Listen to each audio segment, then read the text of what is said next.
Hello दोस्तों, एक बार फिर आपका स्वागत है हमारे चैनल पर। आज हम एक ऐसे टॉपिक पर बात करने वाले हैं जो मशरिक़ वस्ता की सलामती और आलमी अमन के लिए एक बड़ा खतरा बना हुआ है। ईरान और इजराइल के दरमियान तनाव। पिछले कुछ महीनों में हमने देखा है, लेकिन हाल ही में 13 जून को इजराइल ने ईरान के कई इलाकों पर हमला कर दिया, जिसमें ईरान के कई फौजी कमांडर और साइंटिस्ट के मरे जाने की खबर है। इसके जवाब में 14 जून को ईरान ने इजराइल पर हमला कर दिया कि ये दोनों मुल्क लगातार आमने सामने आ रहे हैं और इस पेचीदा मसले में कुछ इलाकाई ग्रुप भी शामिल हैं। तो आइए समझते हैं कि ये पूरी कहानी क्या है। ईरान और इजराइल दोनों मशरिक़ वस्ता के नुमाया किरदार हैं, लेकिन उनके ताल्लुकात में बरसों पुरानी दुश्मनी और एतमाद की कमी भरी हुई है।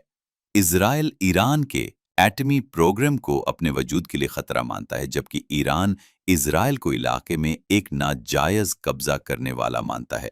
ये सिर्फ दो मुल्कों का मामला नहीं है, बल्कि एक इलाकाई ताकत का टकराव है जिसमें प्रॉक्सी ग्रुप भी अहम किरदार अदा करते हैं।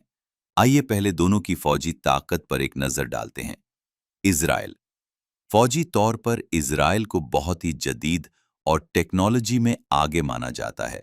उनके पास अमेरिका से मिले F-35 जैसे आला दर्जे के फाइटर जेट्स हैं जो रेडार से बच सकते हैं।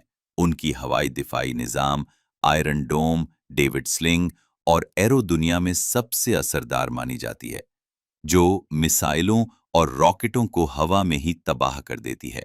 इजराइल के पास एक तजुर्बेकार और खूब तरबियत याफ्ता फौज है, और ये आम तौर पर माना जाता है कि उनके पास एटमी हथियार भी हैं जो एक बड़ा रोकने वाला जरिया है। ईरान दूसरी जानिब, ईरान की ताकत उसकी मिसाइल सलाहियतों में है। उनके पास हजारों बैलिस्टिक और क्रूज मिसाइलें हैं, जिनमें से कुछ इजराइल तक पहुंच सकती हैं। हाल ही में उन्होंने हाइपरसोनिक मिसाइलों का भी दावा किया है।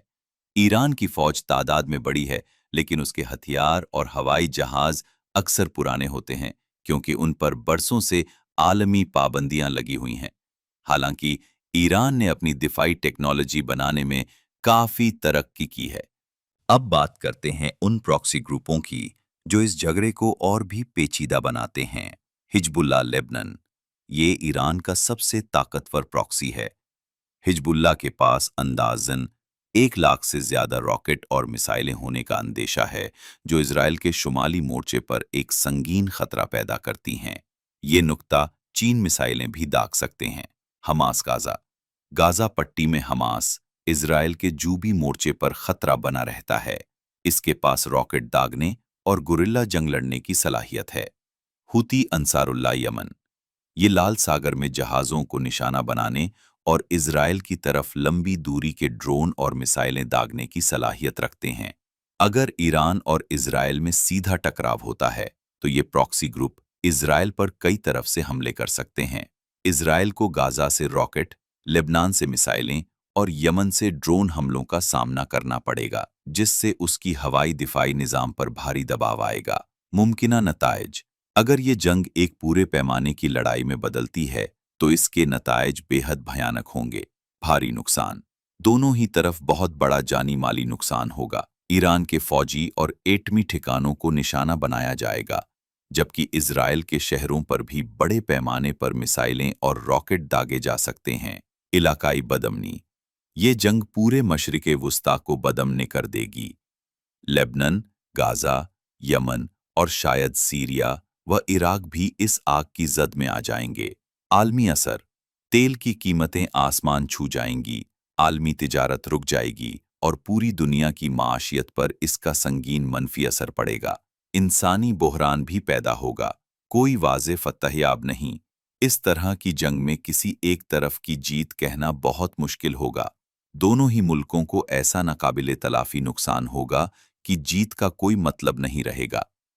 आखिर में मुख्तसर ये कि इजराइल अपनी जदीद टेक्नोलॉजी और तजुर्बेकार फौज की वजह से ईरान पर फौजी तौर पर बेहतर है, लेकिन ईरान की ज़बरदस्त मिसाइल सलाहियत और उसके प्रॉक्सी ग्रुपों का जाल इजराइल के लिए एक संगीन चुनौती पेश करता है। एक पूरे पैमाने का युद्ध दोनों के लिए तबाहकुन होगा और इसके आलमी नताइज होंगे। यही वजह है कि आलमी बिरादरी लगातार तनाव कम करने और इस खतरनाक टकराव को टालने की कोशिश कर रही है।